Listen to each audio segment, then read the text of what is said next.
So our culture is also getting more psychedelic, or maybe psychedelics are just becoming more mainstream. You have things like the Joe Rogan Experience, Michael Pollan's book, How to Change Your Mind, which actually began, or the seed for that book was actually an article in the New Yorker about the psilocybin research that's happening at Johns Hopkins and NYU. I want to also point out that the fact that the New Yorker started to cover psychedelics, it wasn't just Pollan's trip treatment story, but also I believe it was a story called something along the lines of "Is ayahuasca the drug of choice in the age of kale?" We're starting to see that psychedelics are becoming reframed as medicines rather than drugs that are going to make you lose your mind or go crazy, which is sort of how the media represented them in the late 60s, early 70s around the start of the drug war. We also have thanks not only to the New Yorker, but publications like Vice or Rolling Stone that sort of had this digital first millennial outlook, answering real questions about what psychedelics are like. I remember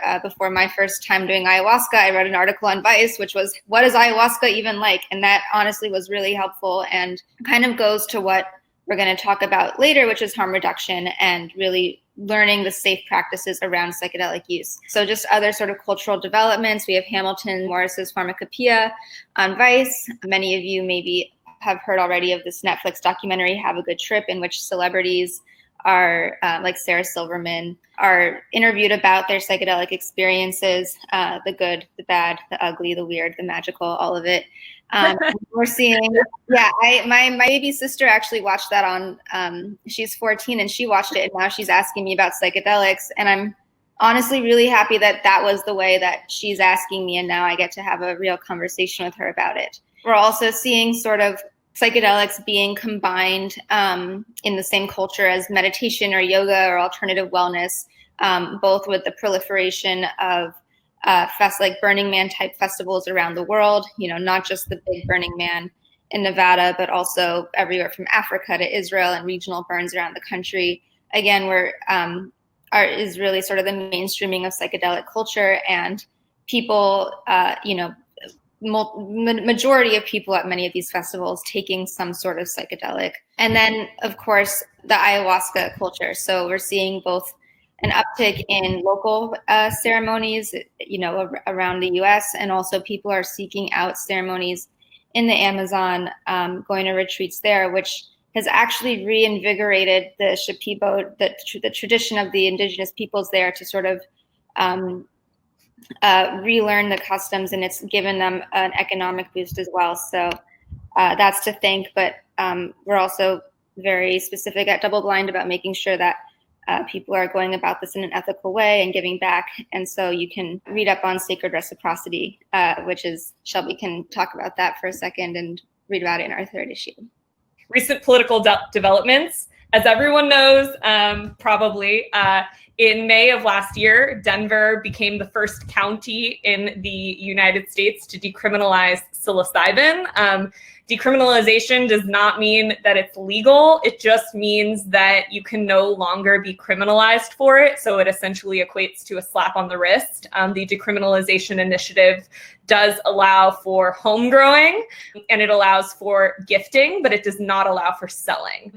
And then less than a month later, Oakland followed and decriminalized not only psilocybin, but all naturally occurring entheogenic plants and fungi. This is through a group called Decriminalize Nature. And then earlier this year, Santa Cruz followed and in Oakland's footsteps and also decriminalized all naturally occurring entheogenic plants and fungi. So this includes like ayahuasca, San Pedro, peyote, basically if it's psychedelic and it comes out of the ground. And now there are more than 100 cities and counties across the country who are seeking to replicate that initiative or that resolution in Oakland. And it's, obviously who knows who's going to be next, but we're seeing a lot of exciting momentum in Washington, D.C., Chicago, Berkeley. Someone did ask us, how do I get involved in helping decriminalize psychedelics in my city or county? I would say definitely reach out to Decriminalize Nature on Instagram or through their website. We can email, we'll send out an email after this webinar with some additional resources on how to get in touch with them. And also, if you are in California, there's a statewide initiative to decriminalize psilocybin, which would be massive, massive if that passed or even got onto the ballot. And then in Oregon, Oregonians will be voting on the first initiative to legalize medical psilocybin in November through an initiative called Psi 2020.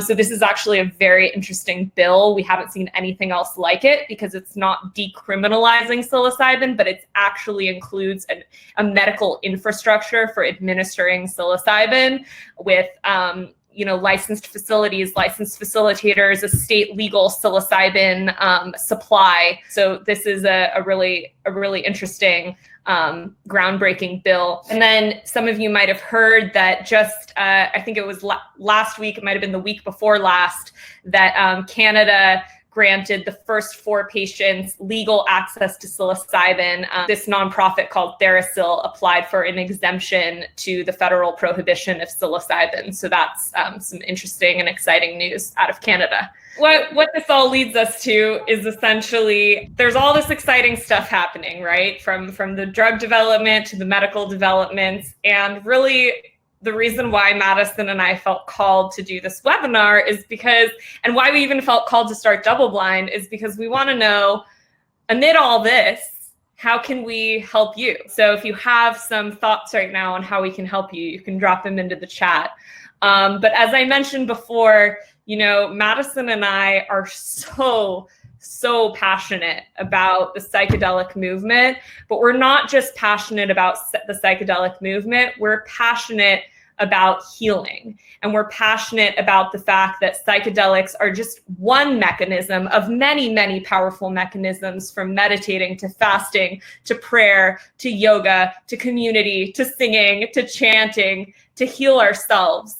And it's not just about ourselves, right? Because when we heal ourselves, we then heal our communities, we then heal the planet.